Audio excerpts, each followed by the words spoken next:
What is up, guys? Welcome back to another video. Today we have another video straight from the SM Academy, which is how to kick up into your handstand the right way. Which, by the way, we have updated our website. We have a new platform which is way easier to navigate than the previous platform.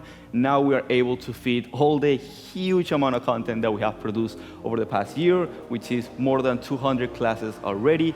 It's better user experience, easier to navigate, and we also added a move list section where now not only you have all the courses for yoga, calisthenics, and hand balancing, and mobility and calisthenics skills, but now you have individual moves. We have already more than 100 moves, and we're adding moves on a daily basis.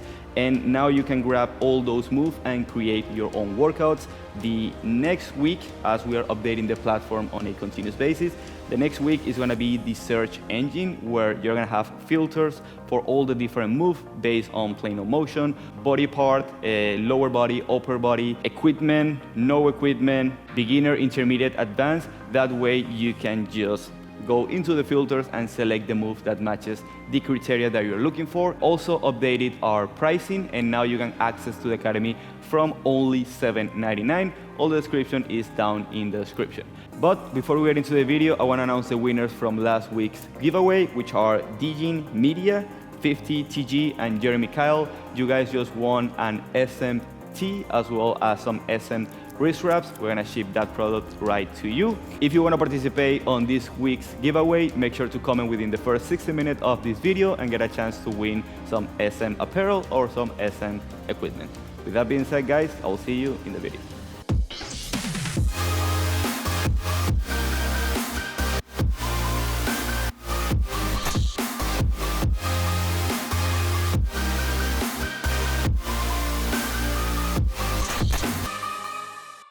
What is up, guys? Today we're going to be learning the hardest and easiest handstand entries there is, which is the handstand kick-up. It is an entry that a lot of people really love and a lot of people really hate, per se.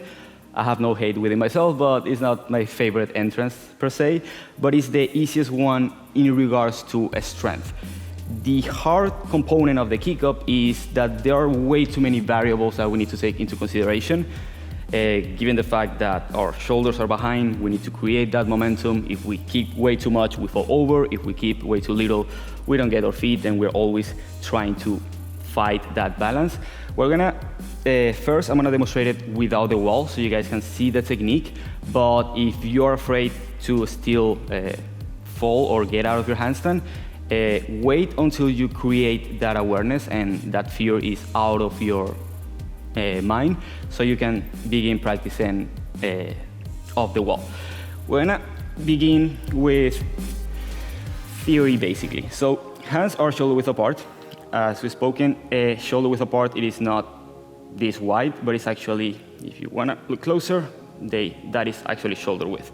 Not this right here, which is easier sometimes to balance, and especially calisthenics athletes, they get into this position for reasons that we're going to be talking about in the course, which is transferring force. But for hand balancing specific, per se, and getting to one arm, hands close together are a good point to start. Not too close, not too wide. Right here.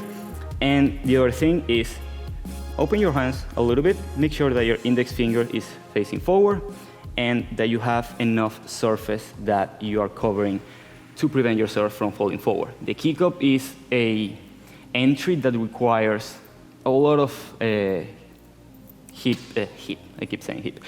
forearm flexor strength in a wrist extension position, and it takes a lot of time to develop, so make sure that your wrists are very, very warm up before attempting this practice, and also that you warm up into your hamstrings and open the hamstrings. The hamstrings are going to make the kick-up way too easy. But place your hands shoulder width apart. Bring your elbows back so the eye of the bicep is facing forward. Now, to prepare yourself, imagine push as hard as you can and try to avoid this. This is one of the first mistakes, which is closing through the shoulders. And as you go up, you might catch the balance, but then you need to fix it by doing that motion right there, which is pretty challenging if you are starting out. But if you still don't have the shoulder flexion mobility yet, then getting into this position may be a little bit harder. But that's for the preparation and conditioning for the handstand. From here, one leg, the dominant leg, is going to be the one that is staying down, which is going to allow you to create that momentum. And the other one is going to swing all the way up. I like to start with my toe already pointed. That way I create that energy up into the sky.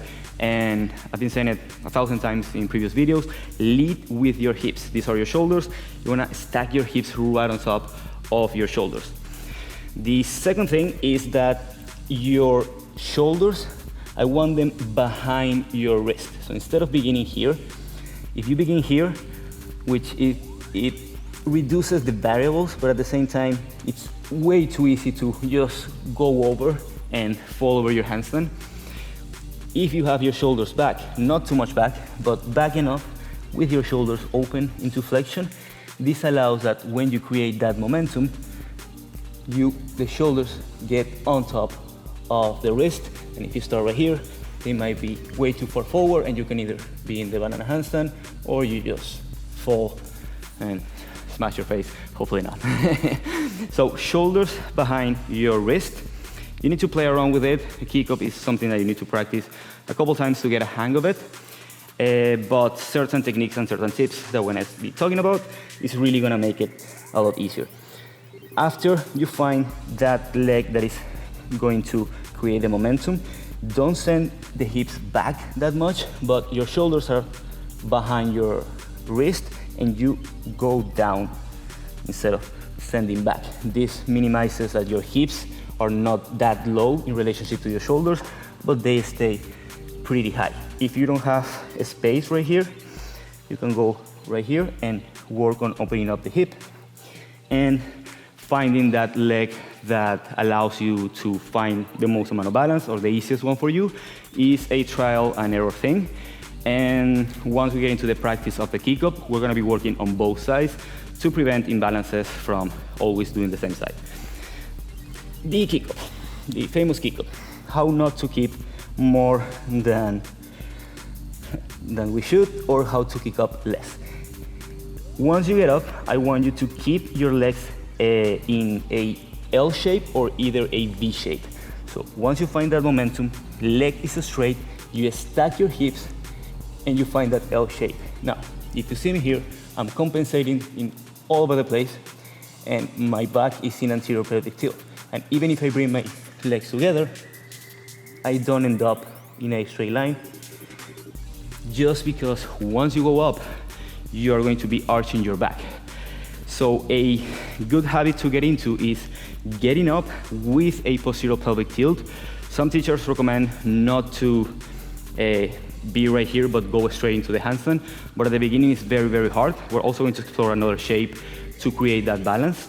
And the difference to create that posterior pelvic tilt is you begin already in posterior pelvic tilt. So you begin in runner position, you posterior tilt your pelvis and try to keep that activation as you go up. And as you go up, you see my pelvis is in posterior, and then I keep pushing with my arms, and I bring everything together, push strongly.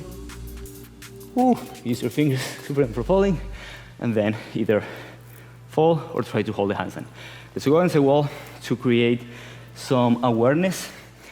If you need more than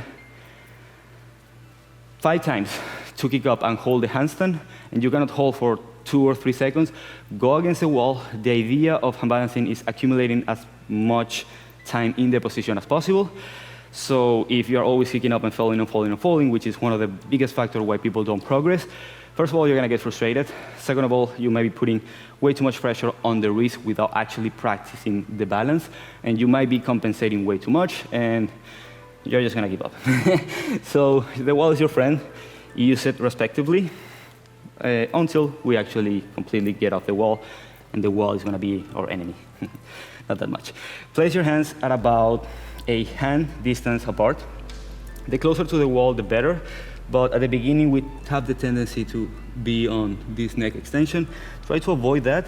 But if you find that if you kick up and you smash your head, just go a little bit backwards, but just keep in mind that the backward that you are, the more arching you're gonna have once you get to the wall, and it can create wrong neuromuscular patterns. So place your hands shoulder width, same deal applies. So push strongly through the arms, wrap your triceps in, find that position where one leg is bending, the other one is straight, point the toe. Practice this motion right here. Maybe this is all that you do today, and that's totally fine. You find that momentum, and once you go up, keep the posterior pelvic tilt. Maybe that wasn't enough. Posterior pelvic tilt, and close. If you need the wall, you can touch the wall. Now, if you're in the wall, what I want you to do is, you're here arching, to posteriorly tilt, push with one leg, so you are ideally kind of straight, and then come down in the same way that you come up, and then stand up.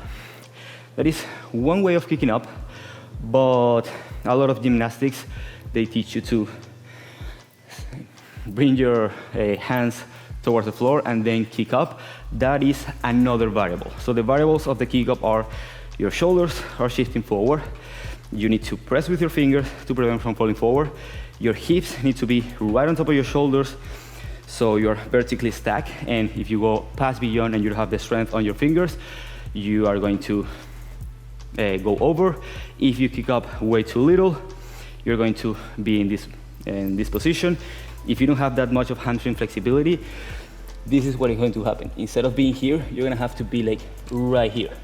And once you're here, you're gonna have to bend this leg, and it's gonna be really hard to like get those hips on top, which is why I really recommend visualize your hips. Your hips are the center of gravity of your body, and where your hips are, basically your entire, not entire weight, but the center of mass is around this area.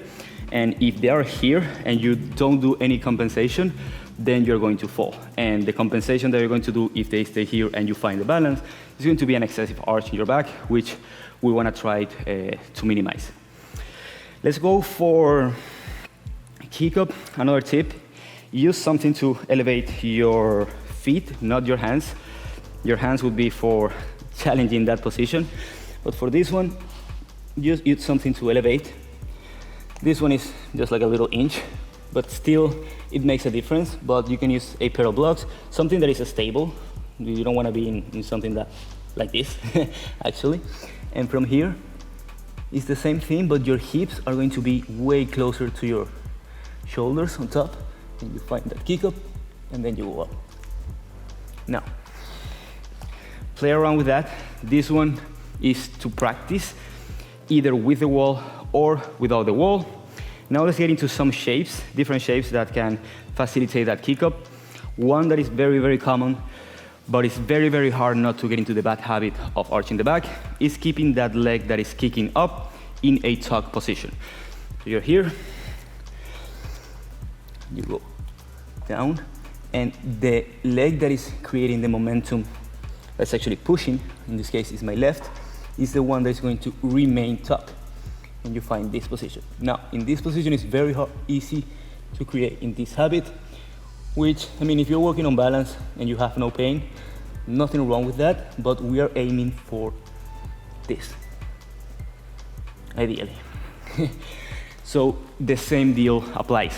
Even if you have one leg tucked to your chest, you don't start right here. You start right here, pushing strongly. So as soon as you go up, the leg stays ideally going up, then you tuck and play around with it. At the beginning, you might be here, you might go and straddle, you might just play around. What I want you guys to do is find a balance point that you can hold for at least 3 seconds.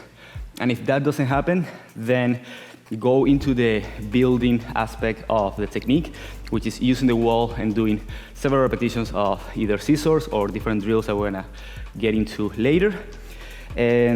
But if you can hold the handstand for 5 to 10 seconds at the third try, then go without the wall, and then go and move to the conditioning part at the end to build more time upside down. But again, if you're falling in your kick up, please back off and either do it against the wall or build more necessary shoulder strength or shoulder mobility, depending on your case. And again, working on those hamstrings. The last one that we're going to be looking at is actually going as fast as possible into that straight handstand. What this is going to do is going to reduce the energy that you spend while you're getting upside down. And instead of being a stagger, maybe with your arch, then posterior tilt, then close your legs, which is even hard, even for me, you wanna go boom, boom, 2 movements. The movements are 1 and 2. So you go 1 and 2, and you fall. That is the end goal result. I expect you guys to get this by the end of foundation. If you haven't got it already, you want to minimize the amount of energy that you are using while getting into the handstand, and getting into the handstand as fast as possible. And that also includes another balance facilitator, which I call hamstring flexibility is 1. And the second one would be keeping your arms completely locked. If you start your kick up right here, or even like right here, but once you go up, you don't have the stability. That's why I want you to push as strong as possible. Because if you go up and you find yourself right here, that is strengthening of the arms does 2 things. First of all, it's gonna tire you up for actually working on the balance aspect of the handstand. And second of all, as soon as you do this micro movement, is enough to basically get you out of your handstand. If you're right here, sitting down, and you do this, you don't fall because you're very, very accustomed to just being on your feet. But in your hands, it's completely different. We are going to work on isolating the elbow joint in that position to get really stability in the elbow and avoid that bending of the arms, which is useful once we do handstand push-ups and bend arm strength, but it's not that useful when we're working towards balance. So arms completely straight, hands already on the floor. If you want to practice a gymnastic, it'll be standing. You begin feet together, then one leg step back, hands go up, make sure you're not too wide or shoulder width, then you bend this leg, the same thing. Then you go up, and then you fall. I don't practice gymnastics. But that's why, like, if you are practicing this one and this is one of your goals, be aware that you need to kick up way, way less than if you have your hands in the floor. So you go here, and with control, place your hands, proprioception, and then you fall. Okay, I need to get it. So, hands up, bend your legs, then, with control, you up, and the same deal applies. Then once you get into the handstand, you try to hold it for a couple seconds, depending on the day that you are doing this. If you are way too tired and you just want to work on technique, just come up and down, up and down. And this is a practice workout. Just take it as a complete practice, fun, enjoy the process, fall over if you know how to fall, and use the wall if you don't know still how to fall. And repetition is key. During this week, I'm not going to be introducing any other handstand entries. I'm gonna explain why in the future, but it's mostly because our body adapts to repetition. And if you change things up way too quickly, then you don't give your body a chance to adapt to that stimulus, and you won't be able to progress in your handstand journey. Now, variety is also key, and that is why we're gonna get into different handstand entries, because that also minimizes getting into bad patterns. If you're always pressing up, you might always get into anterior pelvic tilt, or if you're always kicking up with the same leg, you might develop imbalances. The same if you always fall to another side, but that's for another class. Hope this helps for the beautiful and difficult, and sometimes easy for most people, the kick up. Hope that helps, and I'll see you guys next time. Peace out.